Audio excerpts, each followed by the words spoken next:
പാലക്കാട് നിന്നുള്ള ചില കർഷകർ അവർ പ്രസാദിനൊപ്പം ചില കർഷകർ ഉണ്ട്. അവർ സമാനമായി തന്നെ മിനിസ്റ്ററോടും അവരുടെ ചില പരാതികൾ അറിയിക്കേണ്ടതുണ്ട്. പ്രസാദിലേക്ക്. രുചിഷ്, നമ്മൾ കർഷകരിലേക്ക് പോകുന്നതിന് മുമ്പ് ഒരു കാര്യം മന്ത്രിയുടെ ശ്രദ്ധയിലേക്ക് പെടുത്തുന്നുണ്ട്. കാരണം നേരത്തെ മന്ത്രിയുടെ ശ്രദ്ധയിലുള്ളതാണ്. ഇവിടുത്തെ ഫോറസ്റ്റ് വാച്ചർമാർക്ക് പാലക്കാട് 4 മാസമായി അവർക്ക് ശമ്പളം കിട്ടിയിട്ടില്ല. അത് വേഗത്തിൽ കൊടുക്കാമെന്നുള്ള മന്ത്രി പറഞ്ഞിരുന്നു. പക്ഷേ ഇപ്പോഴും കിട്ടിയിട്ടില്ല എന്നുള്ളതാണ് പറയുന്നത്. അത് മന്ത്രിയുടെ ശ്രദ്ധയിലേക്ക് പെടുത്തുന്നു. അതോടൊപ്പം തന്നെ കർഷകനായ വിനുവിന് അദ്ദേഹത്തിന് എന്താണ് മന്ത്രിയോട് പറയാനുള്ളതെന്ന് കൂടി നമുക്ക് ചോദിക്കാം. എന്താണ് നിങ്ങൾക്ക് മന്ത്രിയുടെ ശ്രദ്ധയിൽപ്പെടുത്താനുള്ളത്? സാർ നമസ്കാരം. ഞാൻ ഇവിടെ ധോണി മേഖല, പാലക്കാട് ജില്ലയിലെ ധോണി മേഖലയിൽ ഒരു കർഷകനാണ്. ഇവിടെ നിരന്തരം കാട്ടാന ശല്യം രൂക്ഷമായിക്കൊണ്ടിരിക്കുകയാണ്.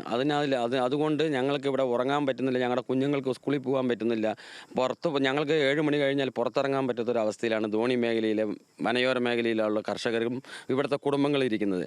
ഇതിനുള്ള ശാശ്വതമായിട്ടുള്ള ഒരു പരിഹാരം വനം മന്ത്രി എത്രയും പെട്ടെന്ന് കാണണം എന്നാണ് ഞങ്ങൾക്ക് പറയാനുള്ളത്. അതിന് മാത്രമല്ല, ഞങ്ങൾക്ക് കൃഷിക്ക് ഞങ്ങൾ ഒരുപാട് തവണ രാത്രി ഫുൾ ടൈം ഇവിടെ കാവല. അവിടെ ആന 1-2 ആണെങ്കിൽ ഞങ്ങൾക്ക് കുഴപ്പമില്ല. 7-8 ആന നിരന്തരം ഇറങ്ങിക്കൊണ്ടിരുന്ന് കർഷകനക്ക് ഉപജീവന മാർഗമായ ഈ നെൽകൃഷി ഇല്ലാതായിക്കൊണ്ടിരിക്കുന്ന ഒരു അവസ്ഥയിലേക്ക് ധോണി മേഖല പോയിക്കൊണ്ടിരിക്കുകയാണ്. അതിനുള്ള പരിഹാരങ്ങൾ എന്താ വെച്ചാൽ, നമ്മൾക്ക് റെയിൽ ഫെൻസിങ് ആണെങ്കിൽ ഇവിടെ ഫെൻസിങ് എല്ലാ ഭാഗത്തും ഫെൻസിങ് ഉണ്ട്. ഈ ഫെൻസിങ്ങിനെല്ലാം ആന തട്ടിയിട്ടിട്ട് 8 മണി 9 മണിയാകുമ്പോഴേക്കും പുറത്തിറങ്ങണം. ഈ പുറത്തിറങ്ങുന്നതിന് ഒരു അവസ്ഥ ഇല്ലാതാക്കി തരണം. അതുമാത്രമല്ല, ഞങ്ങളുടെ കുഞ്ഞുമക്കൾക്ക് സ്കൂളിൽ പോകാനും വെളിയിൽ പോയിട്ട് ഞങ്ങളുടെ ആൾക്കാർ ജോലി കഴിഞ്ഞ് തിരിച്ച് വീട്ടിലേക്ക് വരാനുള്ള സംവിധാനവും ഈ വനമന്ത്രിയിൽ നിന്ന് ഞങ്ങൾക്ക് നല്ലൊരു പ്രതീക്ഷയുണ്ടായിരുന്നു.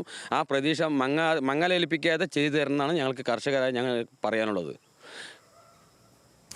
മിനിസ്റ്റർ, പരാതികൾ കേട്ടു എന്ന് കരുതുന്നു. തീർച്ചയായും ധോണിയിലെ ആ കർഷക സുഹൃത്ത് പറഞ്ഞ കാര്യത്തിൽ വളരെ മനസ്സോടുകൂടി ഞാനത് ശ്രദ്ധിച്ചിട്ടുണ്ട്. അതിനുള്ള പരിഹാരം കാണുന്നതിൻ്റെ ഭാഗമായി നിങ്ങളുടെ ഓർമ്മയിൽ ഞാൻ കൊണ്ടുവരാൻ ശ്രമിക്കുന്നത്, കേരളത്തിൽ ആദ്യമായിട്ടാണ് ഈ 3 വർഷത്തിനിടയിൽ ധോണിയിൽ വലിയൊരു കൊമ്പനാന അവിടെ മരണഭീതി വിതച്ചുകൊണ്ട് സ്വൈര്യവിഹാരം നടത്തുകയായിരുന്നു. ആ കൊമ്പനാനയെ പിടിച്ചു കെട്ടി മറ്റ് വനത്തിലേക്ക് അയക്കുന്ന നടപടി നാട്ടുകാരുടെ സഹകരണത്തോടുകൂടി ചെയ്ത കാഴ്ച മാധ്യമ സുഹൃത്തുക്കളും പൊതുസമൂഹവും കണ്ടിട്ടുള്ളതാണ്. കർഷകൻ തന്നെ സമ്മതിച്ചത് ഈ പ്രദേശങ്ങളിലെല്ലാം ഹോട്ട്സ്പോട്ടായി കരുതിക്കൊണ്ട് ഫെൻസിങ്ങുകളും പ്രതിരോധ മതിലുകളും സ്ഥാപിച്ചിട്ടുണ്ടായിരുന്നു. പക്ഷേ ഒരു കാര്യം നമ്മൾ മനസ്സിലാക്കേണ്ടത്, കെട്ടുന്ന ഫെൻസിങ്ങുകളും പ്രതിരോധ വേലികളും എല്ലാം തന്നെ തന്ത്രപരമായ യുക്തിപരമായ പ്രവർത്തനങ്ങളിലൂടെ ആന തകർക്കുകയും ഇല്ലാതാക്കുകയും ചെയ്യുന്നു. അതിൽ നിന്ന് നമ്മൾ എന്താണ് മനസ്സിലാക്കേണ്ടത്? ആ പ്രതിരോധ പ്രവർത്തനങ്ങൾ പ്രായോഗികമല്ല, പ്രയോജനകരമല്ല എന്നുള്ളതാണ്. ഇത് മനസ്സിലാക്കിയതിന് ശേഷമാണ് സോളാർ ഹാങ്ങിങ് ഫെൻസിങ്ങുകൾ സ്ഥാപിക്കണമെന്ന തീരുമാനത്തിലേക്ക് നമ്മൾ എത്തിയത്. ആ പ്രദേശത്ത് അവിടെ 3 ഫോറസ്റ്റ് റേഞ്ച് ഡിവിഷനിൽപ്പെട്ട പ്രദേശങ്ങളിൽ ഹാങ്ങിങ് ഫെൻസിങ് സ്ഥാപിക്കുന്നതിനുള്ള ഭരണാനുമതി നൽകിക്കഴിഞ്ഞിട്ടുണ്ട്. ടെൻഡർ നടപടികളുമായി മുമ്പോട്ട് പോവുകയാണ്. അപ്പോൾ ഹാങ്ങിങ് ഫെൻസിങ്ങുകൾ പ്രതിരോധ പ്രവർത്തനങ്ങളിൽ ഇപ്പോൾ കണ്ടെത്തിയിട്ടുള്ളതിൽ ഏറ്റവും ഫലപ്രദമായിട്ടുള്ളതാണ് ഇതുവരെയുള്ള പ്രവർത്തനങ്ങളിൽ നിന്ന് ബോധ്യമായിട്ടുള്ളത്. അതുകൊണ്ട് വ്യാപകമായി ഹാങ്ങിങ് ഫെൻസിങ്ങുകൾ സ്ഥാപിക്കുന്നതിനുള്ള നിർദ്ദേശം സെൻട്രൽ സർക്കിൾ CCFന് നൽകിയിട്ടുണ്ട്. അടിയന്തരമായും അത് നടപ്പിലാക്കണമെന്നാവശ്യപ്പെട്ടുകൊണ്ട് അവിടുത്തെ ബഹുമാനപ്പെട്ട MLA പ്രഭാകരൻ എന്നോട് സംസാരിച്ചിട്ടുണ്ട്. MLAമാരുടെയും പഞ്ചായത്ത് പ്രസിഡന്റുമാരുടെയും സഹായത്തോടു കൂടി ഈ കാര്യത്തിൽ വളരെ പെട്ടെന്ന് പരിഹാരം കാണാൻ കഴിയുമെന്നാണ് ഞാൻ വിചാരിക്കുന്നത്. കാട്ടുപന്നികളെ വെടിവെച്ച് കൊല്ലാനുള്ള അധികാരം പഞ്ചായത്തുകൾക്ക് നൽകിയതോടുകൂടി ആ മേഖലയിൽ വലിയ മാറ്റമുണ്ടാക്കാൻ കഴിഞ്ഞിട്ടുണ്ട്. എന്നാൽ ചില പഞ്ചായത്തുകൾ ആ കാര്യത്തിൽ വേണ്ടത്ര ജാഗ്രത കാണിക്കുന്നില്ല എന്ന പരിമിതിയുമുണ്ട്.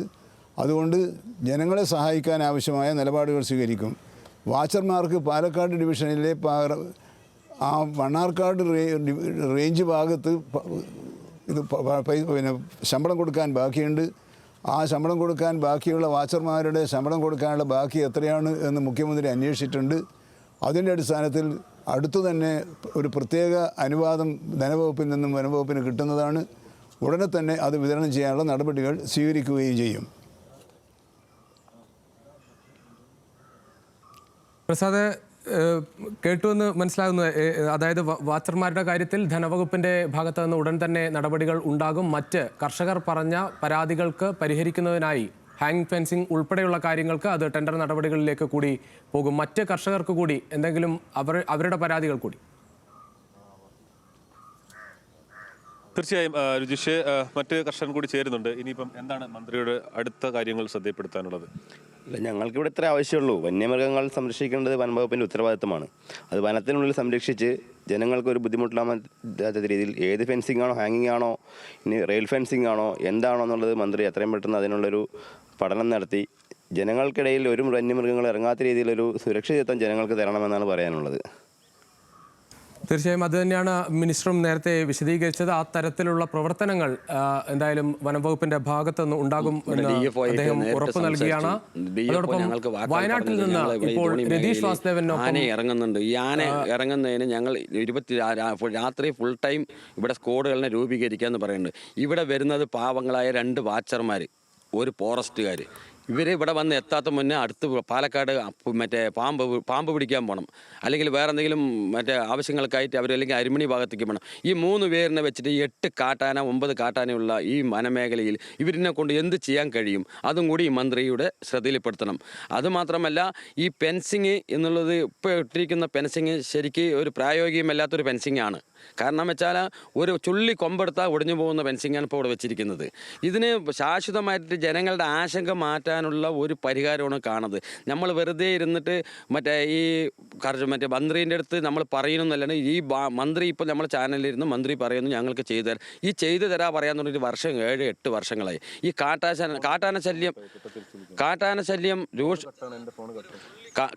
ശല്യം രൂക്ഷമായ ഭാഗത്ത് നല്ല സ്ക്വാഡുകളുടെയും ഫോറസ്റ്റ് വാച്ചർമാരിനെയും ഇട്ട് കാട്ടാന പുറത്തിറങ്ങില്ല. ഇവർ 3 പേരിനെ ഇടും. അവർക്ക് ഞങ്ങൾ ചോദിക്കാൻ പറയുമ്പോൾ ഞങ്ങളുടെ അടുത്ത് സ്റ്റാഫില്ല, വണ്ടിയില്ല, ഞങ്ങൾ എന്ത് ചെയ്യാൻ പറ്റും? ഞങ്ങളുടെ അടുത്ത് 2 പടക്കമുണ്ട്, ഞങ്ങൾക്കും ഭാര്യയും മക്കളും കുട്ടികളുണ്ട്. ഇതാണ് അവരുടെ തിരിച്ചുള്ള മറുപടി. ആ ഒരു അവസ്ഥയ്ക്ക് എന്തെങ്കിലും ശാശ്വതമായിട്ട് പരിഹാരം കണ്ടേ തീരൂ. ഇല്ലെങ്കിൽ ജനങ്ങൾ വെഡ്ഡികളാകുന്ന ഒരു അവസ്ഥയിലേക്ക് മന്ത്രി ഒന്ന് ശ്രദ്ധിക്കണം. ജനങ്ങളെ വെഡ്ഡികളാക്കിയിട്ട് പോകരുതുള്ളൂ എന്ന് മാത്രം മന്ത്രിയോട് ഞങ്ങൾക്ക് വലിയ പ്രതീക്ഷയാണ് ഈ പിണറായി സർക്കാരിൻ്റെ ഈ വനം മന്ത്രി ശശീന്ദ്രനോടുള്ളത്. അതുകൊണ്ട് ഞങ്ങൾക്ക് ശാശ്വതമായിട്ടുള്ള പരിഹാരം ചെയ്തു തരണമെന്നാണ് അഭ്യർത്ഥിക്കാനുള്ളത്.